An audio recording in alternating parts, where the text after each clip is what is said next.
Hi everyone, welcome to career big study circle. మనం current అఫైర్స్లో భాగంగా నేషనల్ అపాయింట్మెంట్స్ గురించి డిస్కస్ చేసుకుందాం. హూ ఇస్ ద హూ అంటారు అంటే present deputy national security advisor ఎవరు, లేకపోతే present supreme court justice of India CJI ఎవరు, అలాగే సిబిఐ డైరెక్టర్ ఎవరు అనే డిఫరెంట్ కాంపిటేటివ్ ఎగ్జామ్స్లో ఈ నేషనల్ అపాయింట్మెంట్ మీద చాలా క్వశ్చన్స్ అయితే రావడం జరుగుతుంది. కాబట్టి మనం టాపిక్ వైజ్గా కరెంట్ అఫైర్స్ని డిస్కస్ చేద్దాం. ఇక్కడ ఇయర్లీ కరెంట్ అఫైర్స్ అండి. మనకి లాస్ట్ 2023 జాన్ నుండి 2023 డిసెంబర్ 31 వరకు ఉన్న ఎంటైర్ కరెంట్ అఫైర్స్లో నేషనల్ అపాయింట్మెంట్స్ గురించి ఈరోజు డిస్కస్ చేద్దాం. ఇక డిప్యూటీ నేషనల్ సెక్యూరిటీ అడ్వైజర్ అవ్వాలంటే పంకజ్ కుమార్ సింగ్ అండి. మనకి పంకజ్ కుమార్ సింగ్ అనే వాళ్ళు ప్రజెంట్ దేనికి ఉన్నారంటే డిప్యూటీ నేషనల్ సెక్యూరిటీ అడ్వైజర్ అండి. తర్వాత సాలిసిటరీ జనరల్ ఆఫ్ ఇండియా. మనకి ఈ సాలిసిటరీ జనరల్ ఆఫ్ ఇండియా అనేది పాలిటీలో వస్తుందండి. అయితే ప్రజెంట్ ఈ సాలిసిటరీ జనరల్ ఆఫ్ ఇండియా ఎవరంటే తుషార్ మెహతా. ఎవరు అంటే తుషార్ మెహతా, గుర్తుపెట్టుకోండి. తర్వాత చైర్మన్ ఆఫ్ యూపీఎస్సి. మనకి యూపీఎస్సి అంటే యూనియన్ పబ్లిక్ సర్వీస్ కమిషన్ అండి. మనకి ఈ యూపీఎస్లో వేరియస్ సర్వీసెస్ ఉంటాయండి, ఐఏఎస్ ఐపీఎస్ ఇలా ఉంటుందండి. సో వాటిని రిక్రూట్మెంట్ చేసే బోర్డే యూపీఎస్సి బోర్డు అండి. అక్క చైర్మన్ ఆఫ్ యూపీఎస్సి ఎవరంటే మనోజ్ సోని. ఎవరు? మనోజ్ సోని. ఇంపార్టెంట్ అండి. మనకి కొన్ని చాలా ఇంపార్టెంట్ అండి చైర్మన్స్. అలాగే మనకి ఆంధ్రప్రదేశ్లో చూసుకుంటే ఏపీఎస్సి బోర్డు ఉంటుందండి. అంటే ఆంధ్రప్రదేశ్ పబ్లిక్ సర్వీస్ కమిషన్. అంటే ఏ స్టేట్కి ఆ స్టేట్కి ఉన్న మనకి ఆ ప్రత్యేకించి బోర్డులు ఉంటాయి. బట్ యూపీఎస్సి అనేది ఎంటైర్ మన ఇండియా మొత్తం ఉంటుందండి.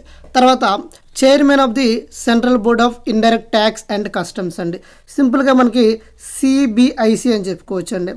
అంటే central board of indirect tax and customs అండి.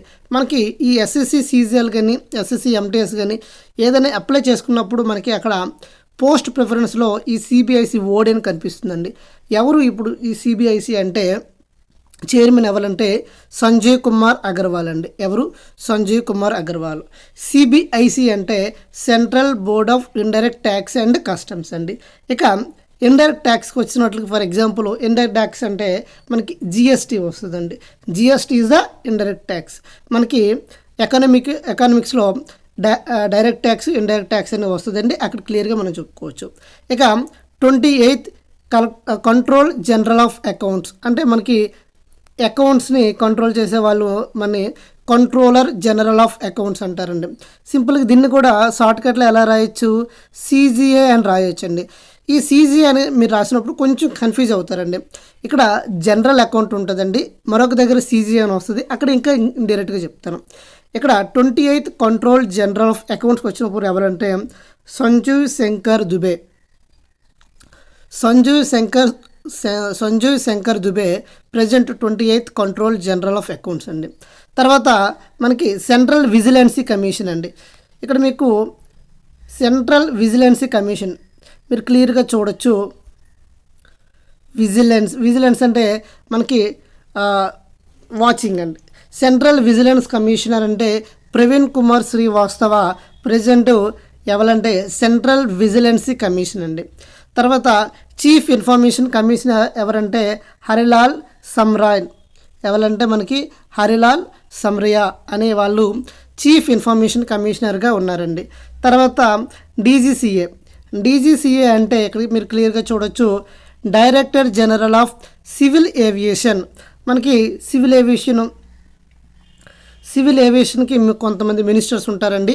మనకి ఏదైనా సివిల్ ఏవియేషన్ గురించి ఇన్ఫర్మేషన్ ఏదైనా స్కీమ్ తీసుకురావాలన్నా ఏదైనా సివిల్ ఏవియేషన్ మినిస్టర్ గారు మనకి ముందుగా కనిపిస్తారు. ఇక్కడైతే డీజీసీ ఎవరంటే director general of civil aviation అని చెప్పవచ్చు. ఈ డీజీసీ ప్రజెంట్ ఎవరున్నారు అంటే విక్రమ్ దేవ్ దత్ అనే వాళ్ళు ఈ డీజీసీగా ఉన్నారండి. ఎవరు? విక్రమ్ దేవ్ దత్ అనే వాళ్ళు. తర్వాత 9th క్వశ్చన్ చూడండి. Director general of geological survey of India. మనకి ఈ జియోలాజికల్ సర్వే ఆఫ్ ఇండియా అనేది ఇక్కడ మీకు వన్ ఆఫ్ ద ఫేమస్